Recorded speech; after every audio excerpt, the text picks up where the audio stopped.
Hello everyone. Class 12 Hindi core का ये chapter 14 है। हजारी प्रसाद द्विवेदी का ये कहानी है सीरीज के फूल का। इसका क्वेश्चन आंसर हम लेकर आए हैं, तो कृपया कॉपी और पेन अपने पास रखें। देखिए, पहला प्रश्न है, लेखक ने सीरीज को कालजयी अवधूत यानी सन्यासी की तरह क्यों माना है? तो इसका आंसर होगा कि आचार्य हजारी प्रसाद द्विवेदी, जिन्होंने सीरीज के फूल लिखे हैं, हजारी प्रसाद द्विवेदी जी हैं, सो सीरीज को अद्भुत अवधूत मानते हैं, यानी सन्यासी की तरह मानते हैं, क्योंकि सन्यासी की भांति वह सुख दुख की चिंता नहीं करता।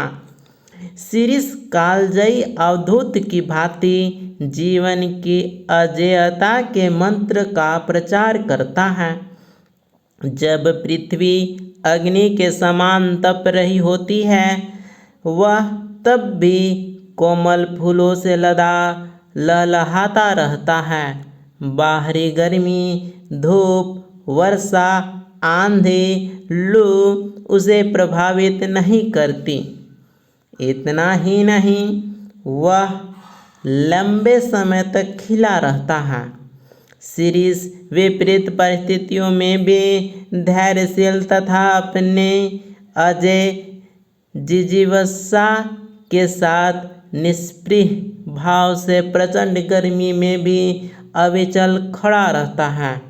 इसीलिए आचार्य हजारी प्रसाद द्विवेदी ने सीरीज को अद्भुत अवधूत माना है। ठीक है, इसके बाद आइए दूसरे प्रश्न की ओर। प्रश्न है, हृदय की कोमलता को बचाने के लिए व्यवहार की कठोरता भी कभी कभी जरूरी हो जाती है। जो पंक्ति है सीरीज के फूल में कि हृदय की कोमलता को बचाने के लिए व्यवहार की कठोरता भी कभी कभी जरूरी हो जाती है। प्रस्तुत पाठ के आधार पर स्पष्ट करें। तो इसका उत्तर देखिए, उत्तर होगा, मनुष्य को हृदय की कोमलता को बचाने के लिए बाहरी तौर पर कठोर बनना पड़ता है, ताकि वे विपरीत परिस्थिति का सामना कर पाए। जिस प्रकार शिरीष का वृक्ष अपनी सरसता को बचाने के लिए बाहर से कठोर हो जाता है, ताकि वह भीषण गर्मी लू को सहन कर पाए। ठीक है, इसीलिए व्यक्ति को भी चाहिए कि हृदय की कोमलता को बचाने के लिए व्यवहार में कुछ कठोरता जरूर अपनाएं।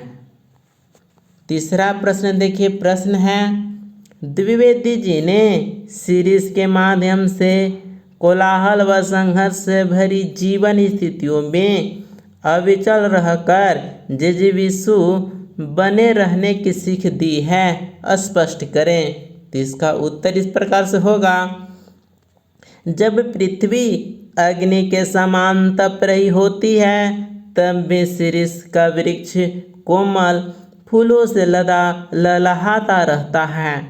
बाहरी गर्मी, धूप, वर्षा, आंधी, लू उसे प्रभावित नहीं करती। इतना ही नहीं, वह लंबे समय तक खिला रहता है।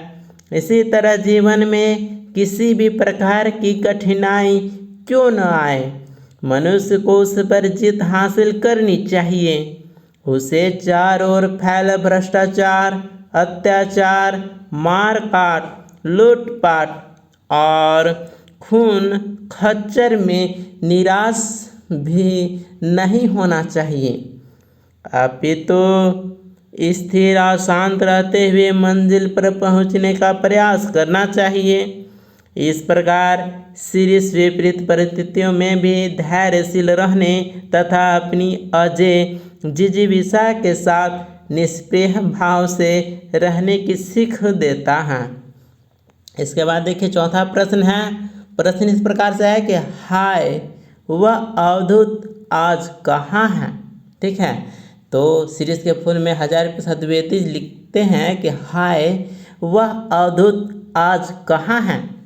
ठीक है, तो इस पंक्ति को ऐसा कहकर लेखक ने आत्मबल पर देह बल के वर्चस्व की वर्तमान सभ्यता के संकट की ओर संकेत किया है।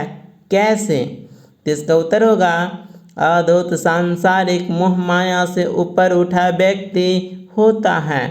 वे आत्मबल के प्रतीक होते हैं, परंतु आज मानव आत्मबल की बजाय देह बल, धन बल आदि जुटाने में लगे हैं। आज मनुष्य में आत्मबल का अभाव हो चला है। आज मनुष्य मूल्यों को त्याग कर हिंसा, असत्य आदि गलत प्रवृत्तियों को अपनाकर ताकत का प्रदर्शन कर रहा है। ऐसी स्थिति किसी भी सभ्यता के लिए संकट के समान है। इसके बाद 5वां प्रश्न की ओर आइए। प्रश्न है देखिए, प्रश्न कहता है कवि यानी साहित्यकार के लिए अनासक्त योगी की स्थिर प्रज्ञता और विदग्ध प्रेमी का हृदय एक साथ आवश्यक है। ऐसा विचार प्रस्तुत कर लेखक ने साहित्य कर्म के लिए बहुत ऊंचा मानदंड निर्धारित किया है। विस्तार पूर्वक समझाइए। तो इसका उत्तर इस प्रकार से होगा। लेखक ने साहित्य कर्म के लिए बहुत ही ऊंचा मानदंड निर्धारित किया है, क्योंकि लेखक के अनुसार वही महान कवि बन सकता है जो अनासक्त योगी की तरह स्थिर प्रज्ञ तथा विदग्ध प्रेमी की तरह सहृदय हो।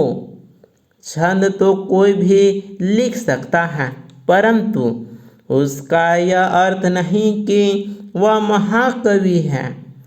कवि में वज्र जैसा कठोर और पुष्प की तरह कोमल दोनों गुणों की अपेक्षा की जाती है। लेखक कबीरदास और कालिदास को इसलिए महान मानता है क्योंकि इन दोनों में अनासक्ति का भाव था। इसके बाद आइए अगले प्रश्न, छठे प्रश्न की ओर आते हैं। प्रश्न है सर्वग्रासी काल की मार से बचते हुए वही दीर्घजीवी हो सकता है जिसने अपने व्यवहार में जड़ता छोड़कर नित्य बदल रही परिस्थितियों में निरंतर अपनी गतिशीलता बनाए रखी है।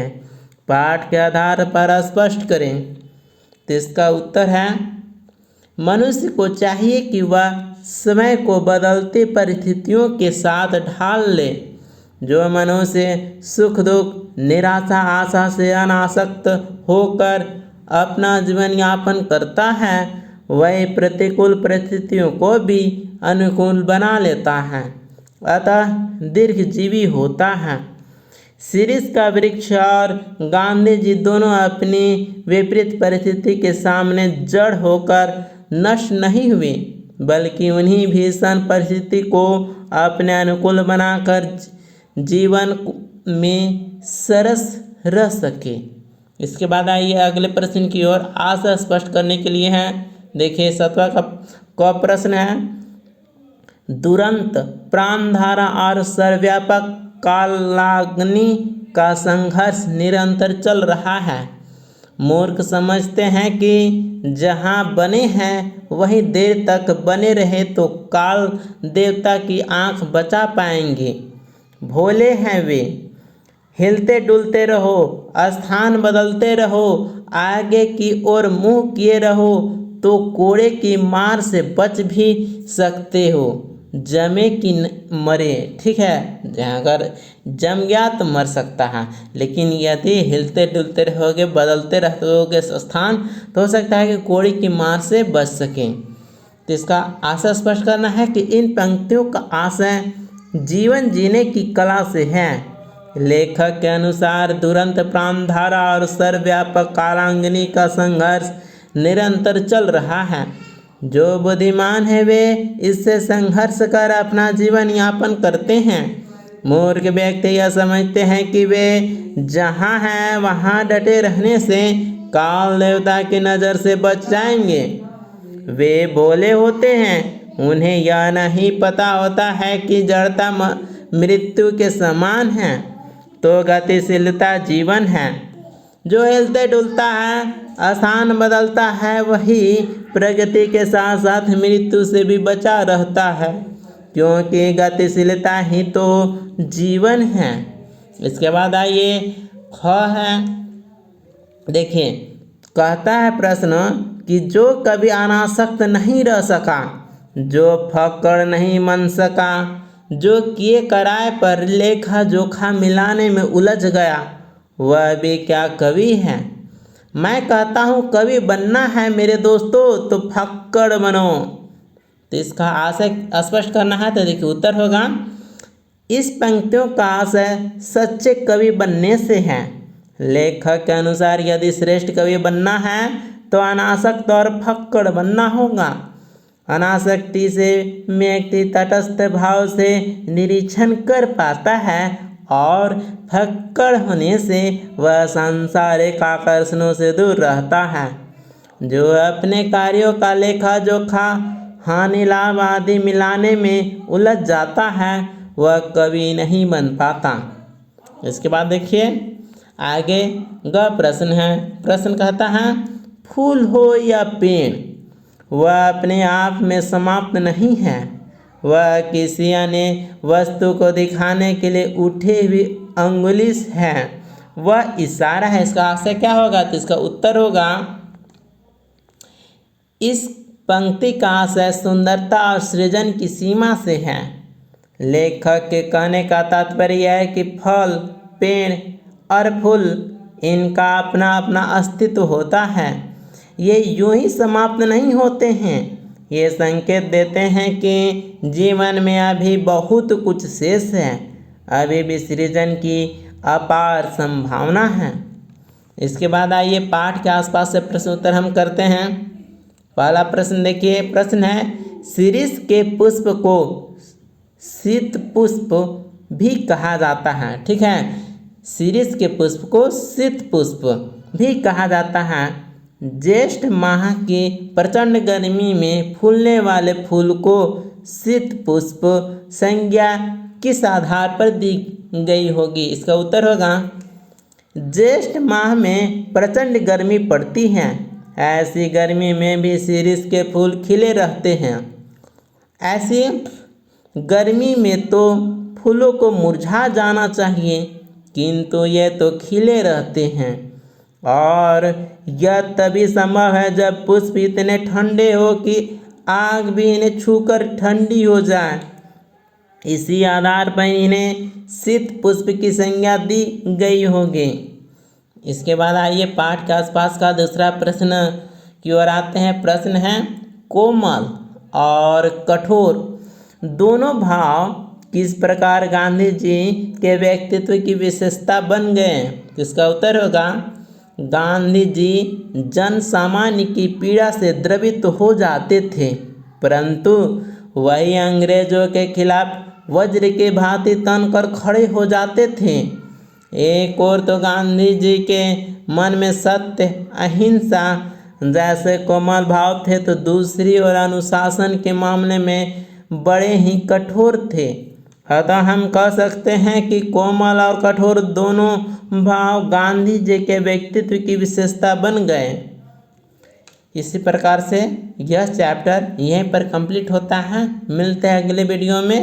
Thank you.